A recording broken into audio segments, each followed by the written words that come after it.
The doorbell rang at exactly 8 on a Saturday morning. I wasn't expecting anyone, especially not this early, but I figured it might be a package delivery. What I found instead was a middle-aged woman with highlighted blonde haircut in the quintessential, "Can I speak to your manager?" style, clutching a clipboard to her chest like it contains state secrets.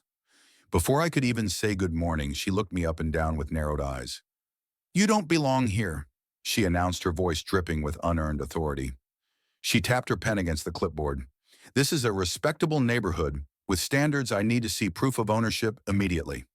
I blinked, still half asleep and thoroughly confused. "Excuse me, who are you?" "I'm Karen Wilson, president of the Meadowbrook Estates Homeowners Association," she said with a smug smile, emphasizing each word of her title as if introducing royalty. "And you are clearly too young to own property in this development.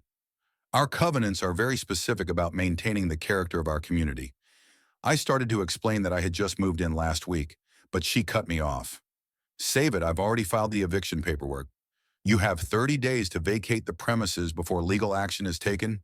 She shoved a paper toward me. "Consider this your official notice." As I stood there in stunned silence, she turned on her heel, then paused to deliver one final blow. "Next time, do your research before squatting in someone else's neighborhood." What Karen didn't know, what she couldn't possibly have imagined, was that not only did I legitimately own this house, I had paid for it entirely in cash. And her false claims weren't just annoying, they were potentially criminal. I closed the door and leaned against it, the notice trembling in my hand. This was not how I had envisioned starting my homeownership journey. My name is Jason, and at 26, I had just achieved what many considered impossible, buying my first home completely debt-free. It hadn't been easy. After graduating college, I lived with my parents for 4 years, while working remotely as a software developer. I saved every penny, invested wisely, and lived well below my means. When a modest 3-bedroom in Meadowbrook Estates came on the market at a surprisingly reasonable price due to some outdated interior features, I pounced on it. The previous owner was an elderly man who had moved to assisted living, and his family wanted a quick, hassle-free sale. My all-cash offer was exactly what they needed. No financing contingencies, no waiting for loan approval, just a straightforward transaction. Within 30 days, I had the keys and a clean deed in my name. But instead of congratulations from my new neighbors, I was met with side eyes and whispers. Karen, it seemed, had appointed herself the neighborhood gatekeeper, and a 20-something single man didn't fit her vision of an ideal Meadowbrook resident. From the moment the moving truck arrived, I noticed her watching from across the street, taking pictures with her phone and shaking her head disapprovingly. I tried to brush it off. After all, I had bigger concerns, like removing the floral wallpaper from the kitchen and replacing the avocado green bathroom fixtures. I figured Karen would eventually get used to having me around once she realized I was a quiet, responsible homeowner who kept to himself. I was wrong. The passive-aggressive campaign began 3 days after I moved in. First came the notes printed on official-looking HOA letterhead about my garbage cans being visible from the street. They weren't, and my lawn needing immediate attention. It had been mowed the day before. Then came the constant drive-bys. Karen slowing her white SUV to a crawl as she passed my house, photographing any perceived infraction. "Your holiday decorations must be approved by the committee." Read one note. "Though I hadn't put up any decorations, parking on the street overnight is prohibited," stated another.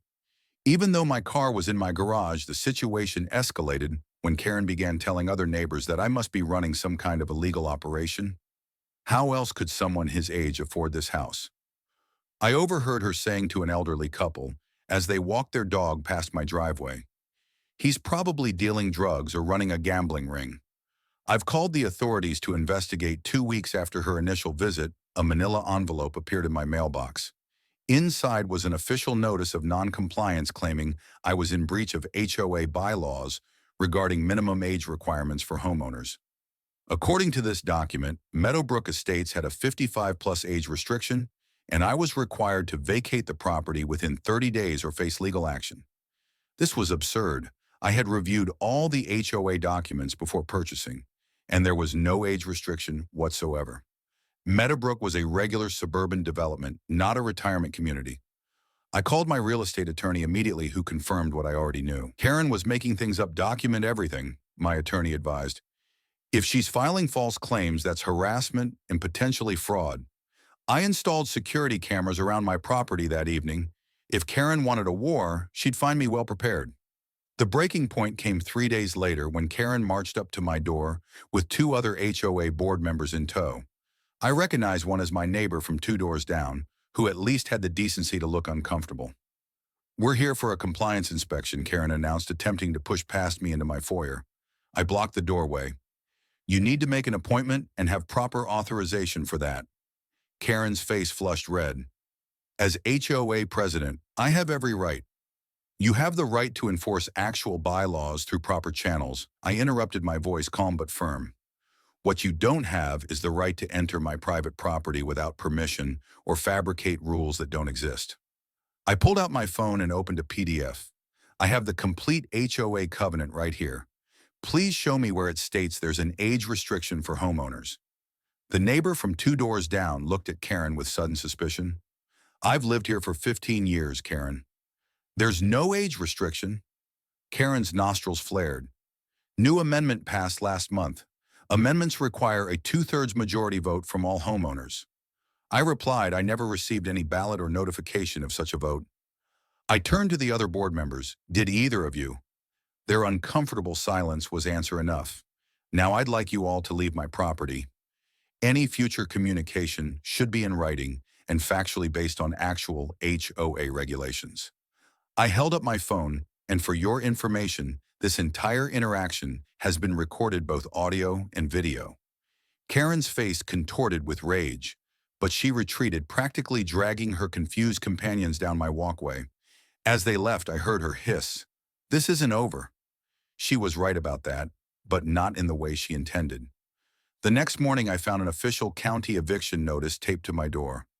My heart raced until I examined it closely and called the county clerk's office.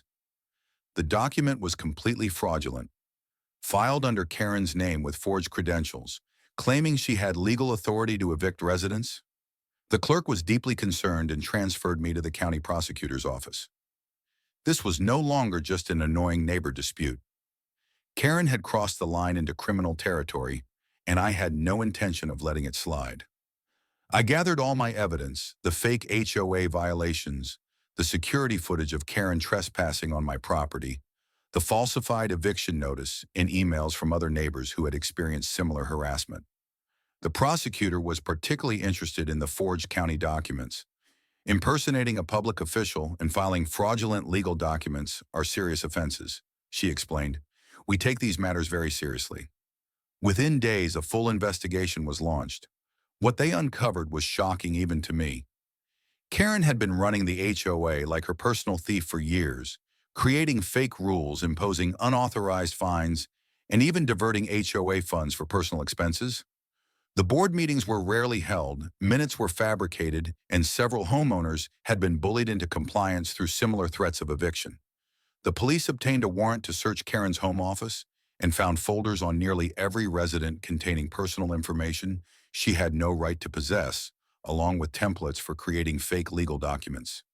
Her computer contained evidence that she had been forging signatures of other board members and creating fraudulent financial reports to hide her misuse of HOA funds.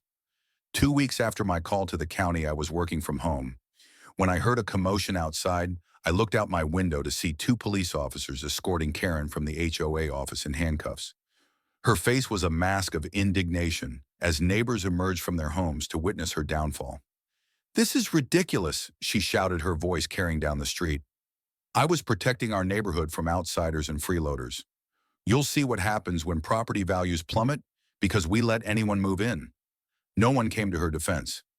Instead, there was only silence as she was placed in the back of the patrol car, followed by the unmistakable sound of applause from several porches. Karen was charged with multiple counts of fraud, forgery, impersonating a public official, harassment, and embezzlement of HOA funds. The judge set her bail at $50,000, which she couldn't pay, because as it turned out, she had spent most of her savings on maintaining the facade of wealth she used to intimidate others. The final HOA meeting I attended was nothing like the tense confrontation I had expected. Instead, I was welcomed warmly with several neighbors actually apologizing for not standing up to Karen sooner. The interim board president, a retired judge who lived at the end of my street, asked if I would consider joining the board to help rewrite the bylaws to prevent such abuses in the future. We could use someone with your attention to detail and knowledge of the actual regulations, he said with a smile. As the meeting wrapped up, the judge pulled me aside. You know, there's something almost poetic about all this. That house you bought, Karen tried to purchase it 5 years ago, but her mortgage application was denied. She never got over it. I stood there in disbelief as the pieces fell into place. The woman who had tried so desperately to evict me was consumed by jealousy over the very thing she couldn't have. The house I now called home, Karen was ultimately sentenced to 18 months in prison for the fraud and embezzlement charges, with an additional $50,000 in restitution to be paid to the HOA. When the sentence was read, her perfectly maintained facade finally cracked completely.